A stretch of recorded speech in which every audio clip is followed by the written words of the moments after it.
for your dreams. God bless you. Thank you very much.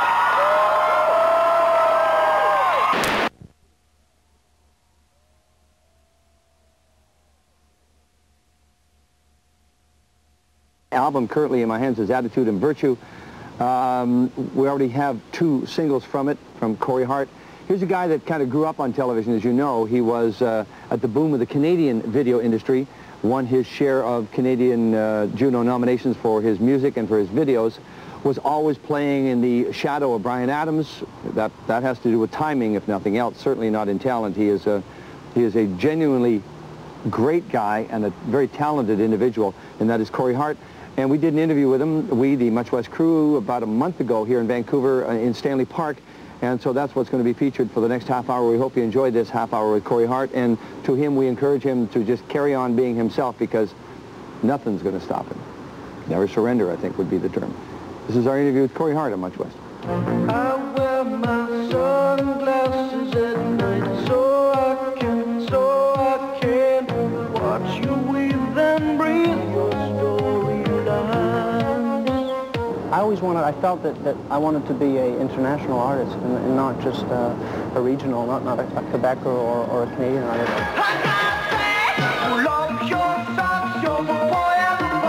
It's interesting that everyone mentions to me about Bryan Adams and the fact that you know, I'm a male vocalist in Canada, a solo male vocalist, and that there's a competition between us. But or I guess maybe it's not referred to him because he's already assumed the position as being the male vocalist in Canada. So I'm the guy, the underdog coming up. But I don't see it that way at all. I mean, Bryan Adams will do his thing, and I'll do my thing. And there's certainly room for many solo male artists in the country. You know, I think it's good that there's another one. You know, I'm going to try and do better than he does.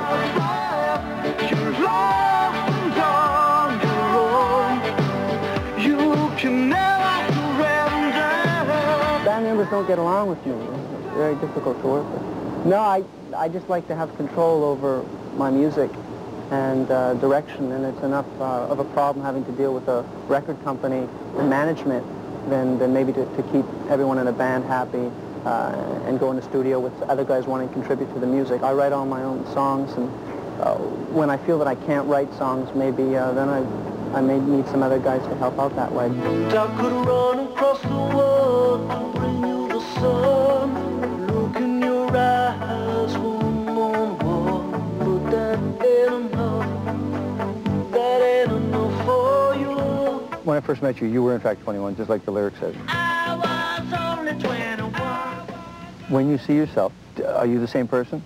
The core of you is basically the same person, but you've changed, obviously. Yeah, the core of me is very much the same. You know, I think the essence of who I am and the essence of who I've always been is a quality of strength and inner determination, and I think a certain toughness, but also a really vulnerable and really easily hurt side. And the fact that I don't deny that part of me is the fact that makes me able to deal with all the ups and downs, I think. Because if I just thought I was invincible, and if I just thought that I was tough enough to not have anything impact me, I think that I would self-destruct. I think it's fair to say, Corey, that people in the business, for the most part, really don't care that you have left EMI and are now with Sire Warner Brothers. I agree. All they care about is you and your music. But how big a deal was it for you? Well, seeing as we're both Canadian, I'll draw an analogy to a hockey player. Okay. It's like you playing for a team, and you may have your grievances and your gripes with management. You may have your petty complaints with your line mates who aren't passing you the puck. But basically, at the end of the day, you're not playing your best hockey.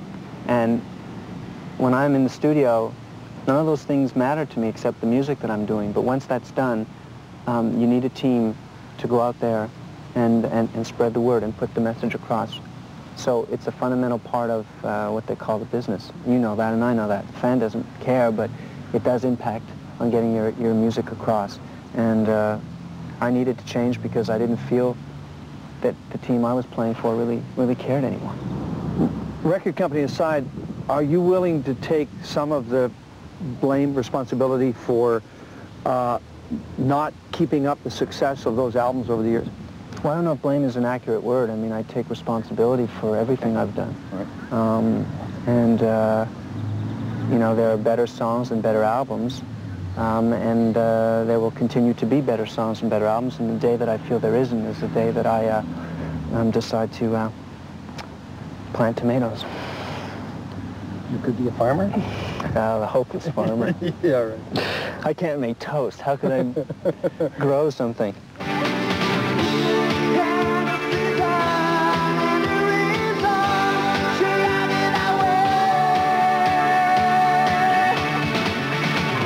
Did you walk away from it? Did you wash your hands of it for a while and just take some time for yourself?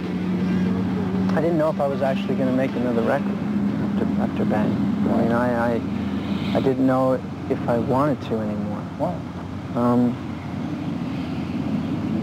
I only thought about it for maybe a day, and then I realized, what else are you going to do? What else am I going to do? I don't have much choice. That's what scares the hell out of me. Is I don't have much choice, only because there's still something driving me. I don't feel I've written my song yet. You know, I don't feel I've sung my last concert, and that's something that keeps me going. We were talking earlier about Seymour Stein, who signed you to his label Sire Records. What was it about you that he liked enough to sign you the way he did? He wanted to, you'd have to ask him. You know, I wouldn't like to put words in his mouth.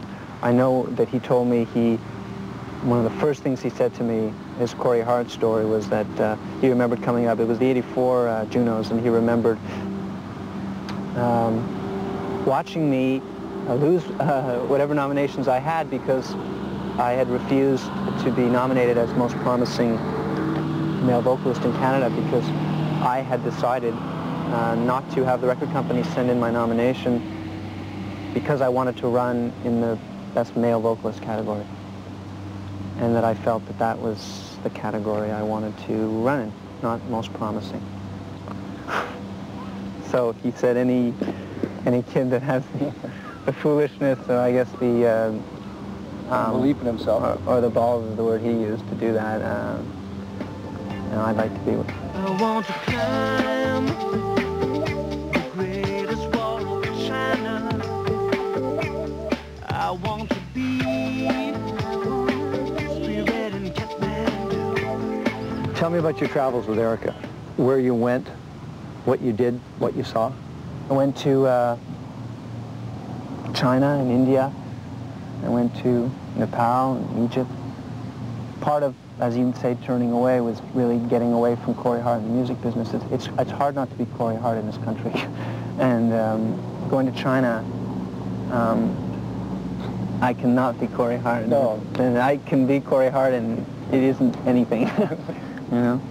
So I didn't go with the intention of writing songs. I went with, as I said, to get away, but once I was there, the two countries that struck me most significantly was India and China, and both in very different ways. China, there's a song on the album called Poster, which deals with freedom of expression. And if there's something that you know about me, it's that, you know, I feel very strongly about making choices and your own choices in life, and the individual being able to assert his own destiny. And in a communist country, the individual is discouraged, and any originality or individuality is suppressed. So I wanted to go over there and get a sense of it myself, talking to people, you know.